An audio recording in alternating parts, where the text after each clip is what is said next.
You're listening to episode number 69 of the Transform Your Life from the Inside Out podcast. In this episode, I talk about what the Buddha said is your greatest cause of suffering, which is attachment. If you're suffering anywhere in your life, it's most likely because you are attached to something. So, keep listening. Hi, I'm Jim Fortin, and you're about to start transforming your life from the inside out with this podcast. I'm widely considered the leader in subconscious transformation, and I've coached super achievers all around the world for over 25 years. Here, you're going to find no rah-rah motivation and no hype, because this podcast is a combination of brain science, transformational psychology, and ancient wisdom all rolled into one to take your life to levels you've never thought possible. If you're wanting a lot more in life, to feel better, to heal, to have peace of mind, to feel powerful and alive, and to bring more abundance and prosperity into your life, then this podcast is for you, because you're going to start learning how to master your mind and evolve your consciousness. And when you do that, anything you want then becomes possible for you. I'm glad you're here. So we're talking about attachment. I remember many years ago when I was a hypnotist, I had this client and she said, you know what, I am just so angry at my husband. And then she said, you know what, I'm really angry at my ex-husband. And then she went into this diatribe and tirade about how angry she was, and he was this and he was that, and he was, a so-and-so and a horrible husband and all these kind of things. Now, listening to all this, I literally thought, okay, they're splitting right now, or they just got a divorce. And I said, and I think this is what I said. I said, how long ago did you and your husband get divorced? And she said, oh, we got divorced 10 years ago. Now, that might sound a little extreme to you, but when you really think about it, wow, this lady was attached to her ideas, and she was carrying all this resentment and anger and all these things that really, they're not good for us emotionally. She carried it for 10 years because she was so attached to the anger that she had for her husband. It reminds me of an old story. These two monks, they weren't allowed to touch women, and they're out in nature, and they walk up to a shallow river, and there's this woman standing there. And she asked one of the monks, she said, could you please carry me across so I won't get wet? And monk number one picked her up, carried her across the river, put her down, and the monks went on their way. And they were quiet. And about 30 minutes later, monk number two, who didn't touch the lady, said to monk number one, who did carry the lady, he said, we're not supposed to touch women. How come you picked her up and carried her across the river? And monk number one said, I put her down 30 minutes ago. How come you are still carrying her? Which the second monk obviously had an attachment to his beliefs and stories about what they were and were not supposed to do. We attach to all kind of things, which I definitely want to get into in this episode. Many years ago, this was a lot of years ago, I had to teach in St. Martin, which is in the Caribbean, and it was off season, and I bought a Rolex. I got a good deal, no sales tax, etc. Blah blah. I bought a Rolex, and I don't know. It was a year and a half, 2 years later, I lost it. And my brother-in-law, the shaman, who I will talk about in this episode a lot, some things that he's taught me about attachment. Because I'm no different than anyone else on the planet for the most part, at least being born in the United States, we're literally taught how to be attached to things. But I lost a Rolex, and I remember talking to him, and it was like 10 months after I lost it or something. And I said, oh my gosh, I really love that watch. And he said to me along the lines of the Buddhist monk story, he said, you lost that watch 10 months ago, and you're still hanging on to it, and you're still attached to it. So that goes into this entire episode, is that the Buddha said that our greatest cause of suffering is attachment. So I ask you to look at the suffering in your life, and maybe not 100%, but I guarantee that most of your suffering comes from being attached to things or ideas or people or emotions. And I mean, we're attached to so many things that cause so much suffering. Something just popped into my mind, as a matter of fact, and I'm glad it did. Is as I said, I'm going to talk about my brother-in-law, the shaman, and what he's taught me, some things that he's taught me over the years. But he teaches me in dream time, or rather, I learn in dream time. I've created an episode on dream time, and I scratched the surface. But you're more alive in dream time than you are in awake time, and presumably you're listening to this when you are, air quote awake. But you're really actually more awake when you're in dream time because then you're unfettered consciousness. And this was only about a year ago. I remember having a dream, and I ask him many times. I will, when I need answers or whatever, I'll even text him and say, "Hey, can you help me with this in dream time?" And I had a dream. The last dream that I had, I woke up and I started recapitulating my dreams. And one of the dreams was, he says that you need to lose all attachment in your life. But let me go a step further here. He goes, you need to actually even lose the attachment that you have to your own life. And I remember thinking, you know what, for many years I've worked on letting go of attachment, not being attached to things and people and ideas and all that kind of stuff we'll talk about. But I never thought about letting go of my attachment to my own life. And even that, you know what, if you're not even attached to your own life and all the things that happen in your life, then guess what? You alleviate the suffering in your life. And it just popped in my mind right now. I mean, as I sat down to do this episode, literally it just popped in, and I'm glad that it did, because me, that was a powerful aha that, as I alluded to here, I was, many years being mindful of letting go of the attachment to things and ideas and people and emotions, but I was never aware of letting go of the attachment to my own life. So hopefully you find some value in that as well. Now, I know I mentioned this recently on another episode, but when I used to live in New York City, it doesn't matter, it's not germane to the story, but my brother-in-law, he called me and we were talking one day, and we were talking about expectation, which is also attachment. And he said to me very clearly, and I wrote notes as soon as I got back to my apartment. I wrote it down, and I still have that piece of paper 25 years later. And he said to me, and he calls me Jimmy, and he goes, Jimmy, he goes, one of your biggest limitations is that you have so many expectations about the world, which is attachment. And he said, which I'm recapitulating this story if you've listened to any of the podcasts recently. And he said, when things don't work like you want them to work, or people don't do what you think they should do, which is all, expectation, which is also attachment, he said, then you get angry and you get all this kind of stuff and you get in a foul mood and all this kind of stuff. And, years later, I look at that, and every bit of those expectations were me attaching to how people had to do things. And like I've said before, I'm learning my lessons just like you are. And anyone that thinks they're better than anyone else on this planet, and you know what? There's been times I've been there as well. I mean, we're humans. We're learning our lessons. But everyone is here to learn something. We're all in Earth School. And this has been a big thing for me over the years, this particular topic. I'm really enjoying this, actually, this episode, because I see so many people live unhappy lives, and it's all because of being attached to something. Mainly, what I see people attached to is their stories. As a matter of fact, what I tell people in my coaching programs, because we do a week on stories and identity and the stories around identity, what I see a lot of is what I call the unhappy space. And that space is the space between where you are and the story of where you think you should be in life. And that disparity between where you actually are and the attachment to the story of where you think you should be is what I call the unhappy space. And I see that, and you know what, as I say that and I share that, most of you are probably looking at your own life right now and thinking, yep, that's exactly what I do. Because most of us don't accept life for what it is in the moment. We actually get upset because it's not what we expect it to be or what we think it should be in the moment, which means we're completely missing the moment of what it is because of the expectations and attachment to what we think that it should be.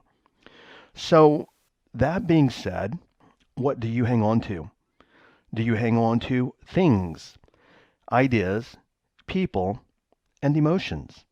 I get a kick out of, and I used to be the same way, But I get a kick out of when people say things like, I own XYZ, or this is my net worth, and Forbes magazine and all these magazines talk about what people are worth, etc. None of that's true. It's all an illusion because guess what? When you leave the planet, you own nothing. Nothing. You're only borrowing things when you get here. But many years ago, my parents got divorced when I was in college, and she remarried a few years later. And my mom left the planet about 10 years ago. But when she did, the man she was married to, my stepfather, called me, I guess a year later or so. And he said, hey, he goes, all of your stuff that your mother had, your mother had all of it. What do you want me to do with it? And it was everything from like my baby book. I'm in here in the U.S. and I guess other places in the world, we have baby books. It's like your first lock of hair and all your baby pictures and, your little milestones in life and stuff like that. It was a lot of stuff from college. You guys know things that moms save. They're valuable to moms. And so my mom had all this stuff from the time that I was born. And my stepdad said, what do you want me to do with it all? And I said, I want you to box everything up and I want you to take it to the trash and I want you to throw it all away. Now, that might be shocking to some people, but for me, that's just past history. It doesn't exist. I'm not that person anymore. And why would I want to attach to things that are not me anymore? I see people that get attached to their cars and their homes. And you know what? These are just mechanical things. I mean, they're material, they're brick and mortar. But so many people not only attach to them, they attach their identity to things that they own when they're actually none of those things.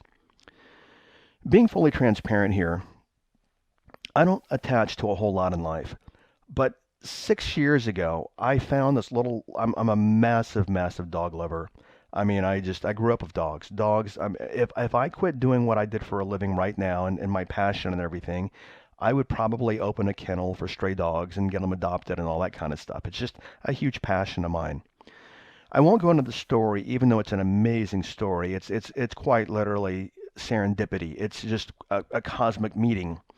But I found a little black lab puppy in Oklahoma. I have some land there, literally 10 miles from nowhere out in nature.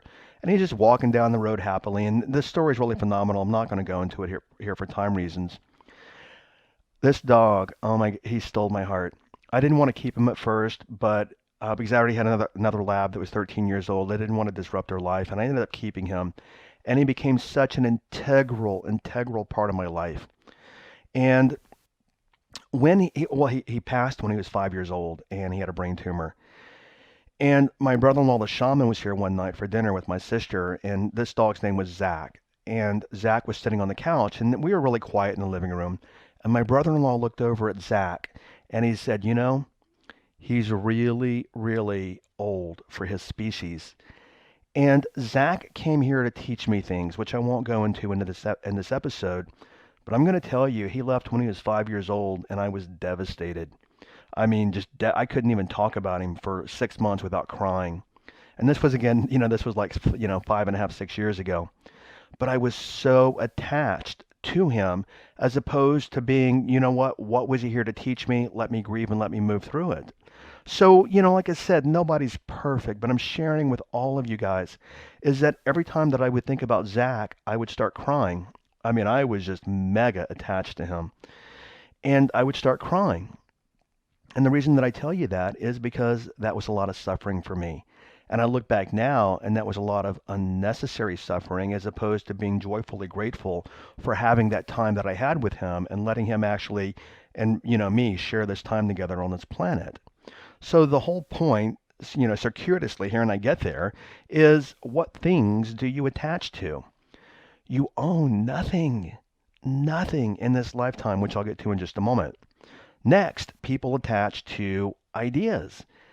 I mean, geez, look at the world that we live in. Look at here in the United States right now. Look at the political culture. Literally, all this bickering and fighting is people just being attached to their political ideologies. And right now, we've got, I would say, the left battling the right and even the far right now. And they're all attached to ideas and ideologies and about the Supreme Court and the next generation and all this stuff. And they suffer and they have all these, they just consume their lives and all this stuff. Let me share a couple of thoughts with you here. Beliefs. People are attached to their beliefs. And beliefs are nothing more than subjective evaluations that you've created through your life experiences. Things happen to you, which are evidence. Then you talk to yourself about it. You have a story about it. You have an interpretation. Then you create a belief. And then people attach to their beliefs. And let me even show you to what degree that people attach to their beliefs. Now, I mean this with a lot of respect and a lot of kindness. Everyone's on their own path. And if you're a Buddhist or a Muslim or you're Christian or a devout Christian or Pentecostal or spiritual or whatever you are, everyone's on their own path. But what if I said for a second, you look at your most strongly held belief, and what if I said to you, and it could be, for example, let's take religion, and I said, you know what, I'll give you $1 million, but you have to relinquish all belief in that God that you have, or that religion, or that spirituality, or whatever it is. Many people would say no. Why? And it doesn't invalidate anything they believe or any of that, but I'm just sharing with you that that's how attached people are to their beliefs, is we cling to them, which is attachment. Couple of places I want to go here is my brother-in-law. His name, I call him Don Javier. His name is Javier. I've mentioned before. Don is a Spanish sign of respect, Don Javier. I was sitting with him on a journey one time, and he said to me, just very humbly and very quietly, and it just hit me so hard, is he said that most people don't ask for truth. They ask for what confirms their beliefs. And I want you to consider that. Seriously, look at your own life. Do you really ask for truth, or do you ask for what confirms the beliefs you already have, which in itself is attachment? On that note also, have you noticed how people, obviously not listening to the podcast, but have you noticed how people kill in the name of attachment, which is belief? People maim and they kill. Simply, for example, you could look at the issue of abortion. Some people are pro-life, some people are pro-choice. And by the way, cosmically, there's a whole different reason and a whole different energy behind this, which we're definitely not going to go into in this podcast. But look at people that bomb maybe an abortion clinic. They're doing it because they're so attached to this belief about the entire, the entire subject matter. I want to go a little further here. My brother-in-law, of course, being a shaman, shamans have shamans who teach them. I mean, it'd be like anything in life. If you're going to go to dental school, you're going to have dentists teach you how to be a dentist. And shamans are the same. And in shamanism, it's called the benefactor, meaning the benefactor is the one that would be the air quote teacher of the shaman apprentice. And my brother-in-law's benefactor, who's a shaman, told me many years ago, and this might be a little esoteric and hard for people to get their mind around, not because you don't have the capability, but because it's so different for a lot of people. But he said a different way of thinking. But he said to me one time, he said, beliefs are archaic. And he said this a lot of years ago. And basically, I'll break it down for you. But if you look at the suffering in your life, the suffering in your life is caused by some belief. You have some belief about the way life should be, like I talked about the stories earlier. I'll come back to this conversational loop that I just opened. But let's say, for example, that, and I heard somebody just say, I'm so heartbroken. I'm so heartbroken. I just lost a relationship. Well, there's some story and some belief about what relationships are, what they're not, why the relationship broke up. And there's a lot of attachment tied to that. I want to segue here, and I want to back up a little bit. I mean, we're human beings. We're learning our lessons. And if I were transparent with you, which I'm going to be, is what really lights me up is when I talk about concepts that are so far beyond what we've learned as human beings on this planet, because we're domesticated, so to speak. When we're born on the planet, we're just immersed in this planet that is a planet of mediocrity for the most part. You look in the world around you and the things that people do, and that comment that we live in a world of mediocrity needs no defense. So we're indoctrinated with every bit of this. But when I was told, for example, beliefs are archaic, that's higher thinking. And to be truthful, I'm still getting my mind around it all these years later.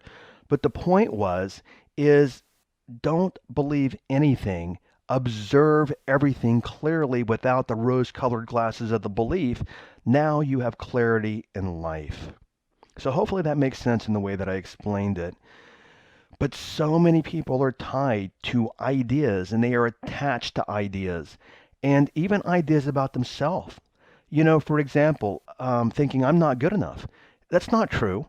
I mean, in the eyes of the universe, you're amazing. Literally, you're an extraordinary being. You can heal on all these things that you have and you can manifest. But people get tied to these beliefs and ideas, and then they suffer as a result of the belief and ideas. I mean, this is a deep rabbit hole we could go down from this one quote and concept of letting go of attachment. And I'm going to back up here a little bit. The dream that I had about letting go of attachment to my own life was liberating because we even get so attached about how things are supposed to work in life and who's supposed to be in our life and how life is supposed to be. And when we just let go of that, it's so easy to be at peace when we let go of that attachment. Now, we can talk about attachment to people.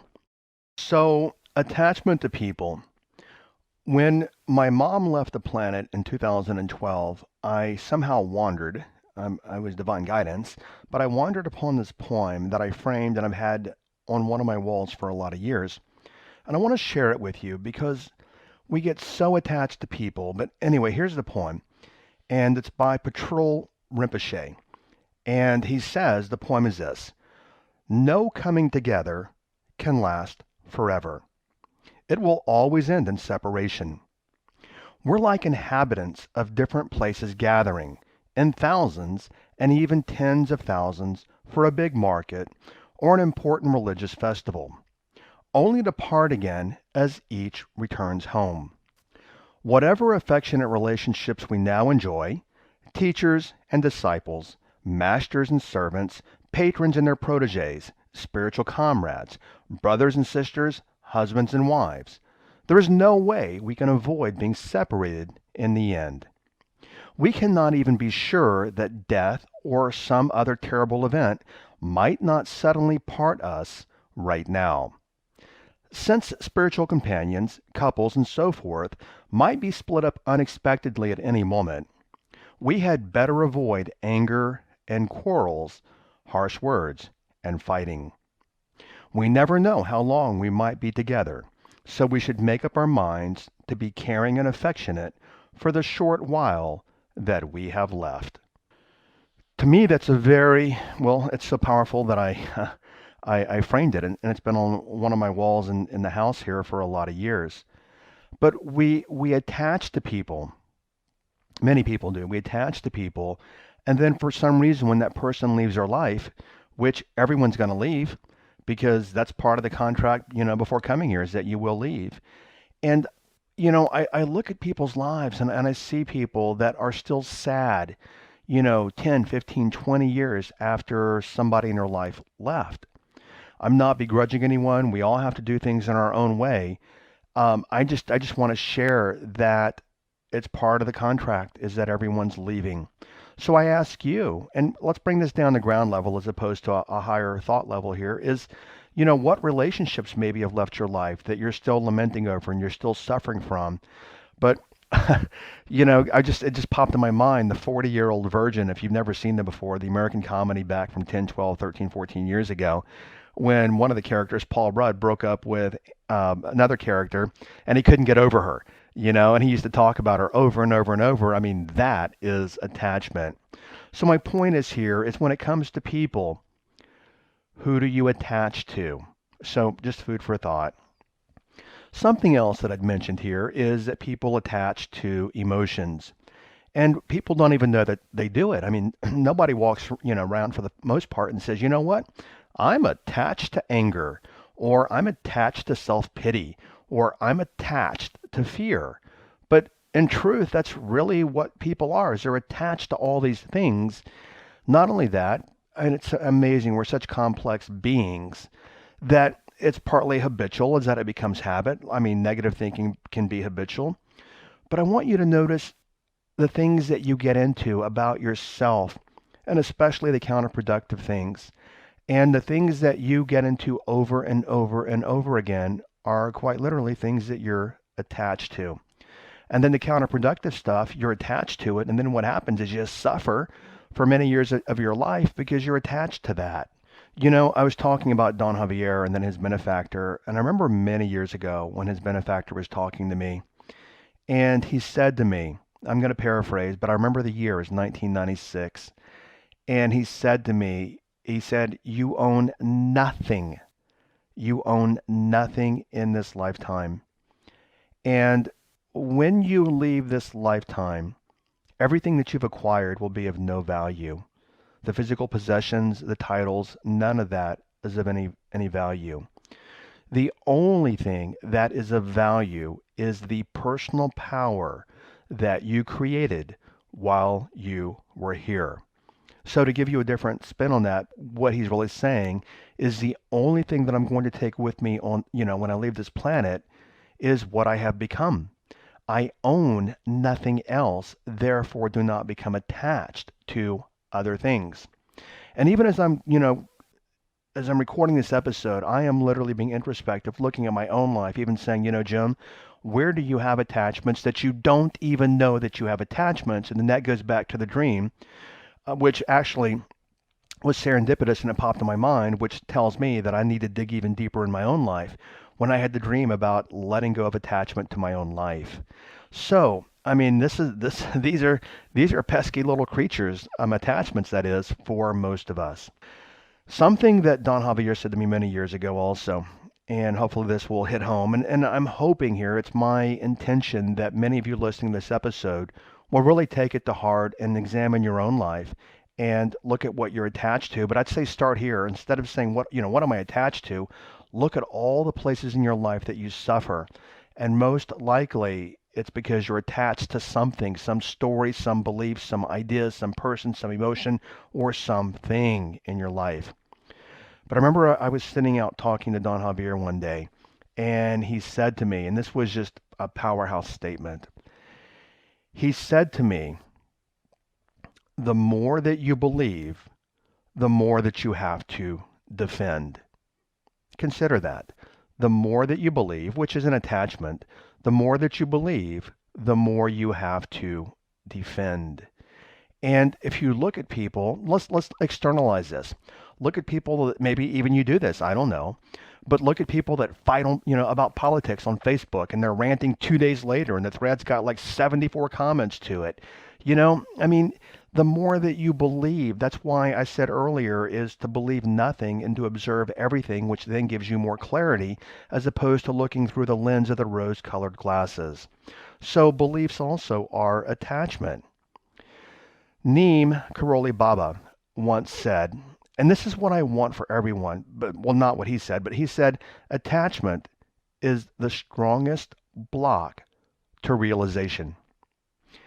And what I want for people through this podcast or in my programs or whatever, what I really, really want is realization for people. Somebody once asked me, they said, Jim, if you could sum up what you really want for people, what would it be? And this could also be my, I'm just going to leave it at this. They said, what would it be? And I said, what I want is if I can get people to free themselves from themselves, that brings joy. Because see, when you're attached to all these ideas and beliefs and stories about who you are and what you are and all this kind of stuff, that blocks the realization. I remember this client one time, this just popped in my mind. And I'm just telling you guys verbatim the conversation. His last name was Hispanic. And a very, very smart guy, very well spoken, very well educated, a multiple seven-figure earner. And he sold real estate. He was a top producing real estate agent many years ago, and he hired me as his coach. And in the city that he worked in, it was predominantly, and I'm just telling you guys, so please, this is just not me, it's just telling you. So the city that he worked in was upscale. It was upper income. It was a small town, and it was predominantly white. And the people who owned the company that he worked for were also white. And I knew them very well because I coached them. And it just dawned on me, he was so attached to the idea, which was a huge block for him, because it caused a lot of self-esteem in him. but he grew up in East LA, which was obviously ethnic, Hispanic, and etc. And he said to me, because he was so darn attached to this idea, he said, you know what? I'm just a poor boy from the wrong side of the tracks. And as I look back, I don't know, 8, 9 years ago, whatever it was that I coached him, he was so attached to that identity, and it caused so much suffering and a lack of production in his life. So, and it just dawned on me when I was talking about the quote from Neem, Karoli, attachment is the strongest block to realization. So hopefully, as we've been going through this episode, you're starting to have some realizations and looking at your own life. A question for you for fun here. The question would be, how would your life be different if you didn't believe anything that you currently believe? Consider that for a moment. How would your life be different if you didn't believe anything that you currently believe? And that thought scares the heck out of a lot of people because they think, oh my gosh, if I gave up X, Y, Z belief, what would I believe? Who would I be? And that is all attachment to what I call self-ego. So more than anything, I hope this episode has been one that is thought-provoking for you and gets you just to get off autopilot, take a step back, look at your own life. And again, where I want you to go is I want you to look at all the areas that you're suffering in your life. And you could even say, for example, well, I am suffering physically. I have physical, something going on. What I want to point out, because I have seen it, I have seen people that have been physically ill and not feel well and still be very, very happy people. So what I would ask you is, what are you attached to, even if you're physically suffering? Because all these stories are just coming to mind right now for this episode. So this tells me that this is kind of like just an inspiration-led episode. And then we'll wrap up here. Is one of my grandmothers one time, she was attached to wanting attention from people. And the way that she meaning all of her kids and her grandkids, and the way that she manifested that is that if she was always in the hospital because she was a hypochondriac, if she was always in the hospital of some kind of ailment, meaning she was in physical pain, then what she got the attention, oh, grandma and mom and all this kind of stuff from the kids and the grandkids. So the takeaway, what I want you to look at, the takeaway is this, is that attachment is suffering. And then I want you to look at your own life and see where you're suffering and see what attachment to either, things or ideas or people or emotions you have to that. What beliefs are you attached to? Because for many, that causes a great deal. If you look at that last comment, being attached to beliefs even causes a lot of suffering in people's lives. Okay. Next episode is a Q&A episode, and Rebecca wrote in. I'm going to actually not read it to you now, but I'll read her entire question on the next episode. But the gist of her question was, and I picked this because I even had some people write in and say, Jim, could you talk about this? The gist is this. She goes, I have a good life and a good husband, but I'm not happy in my marriage. What do I do? And I'm going to tell you from the amount of people that I coach and interface and work with, number one, here in the United States, we have a 53% divorce rate, which tells you a lot of people are not happy in their relationships. I'm going to dig a lot deeper into that in the next episode, but I do know that a lot of people, and I have been there in my own life, so I'm going to share that with you guys. I'm not there now, and I've been in the same relationship for 18 years, which is very healthy, very good, very empowering, and very supportive. However, the amount of people that have a great husband or wife, I mean, they're a good mom or dad, a good provider, whatever, a good homemaker, whatever it is that they are. They might have a wonderful husband or wonderful wife, but they're not happy in the marriage. And she goes on in the question, which I'll get into in the next episode, is there something deeper happening at a spiritual level that I'm missing out on, and that's also contributing to being unhappy, meaning she feels like there's something, air quote, not right, and she felt that way from the very first time she walked down the aisle because she got married because she thought it was what she was supposed to do. Anyway, I went into some lengthy explanation there, but that applies to a lot of you. So the question is, I have a good life and a good husband, but I'm not happy in my marriage. What do I do? And we will pick up that question on the next episode. Okay, thanks for listening, and I'll catch you later. Stay well and make it a great day today. Bye-bye. Thank you for listening to this entire podcast. If you're the kind of person who likes to help others, then share this with your friends and family. You know, if you found value, they will too. So please share via your social media channels. Also, if you have questions, I'm here to assist. You can email me questions to support@jimfortin.com, and I may even use your question for a future podcast episode. Also, if you want transformational content like this daily, connect with me on Instagram. My Instagram name is I am Jim Fortin. Finally, I do have a personal request. I believe that we're all here to help others and to grow and evolve ourselves. Together, you and I, let's help more people. If you would please leave a review on iTunes, and a good one, by the way. I'd be grateful, and through your assistance together, we can transform more lives. Thanks for listening.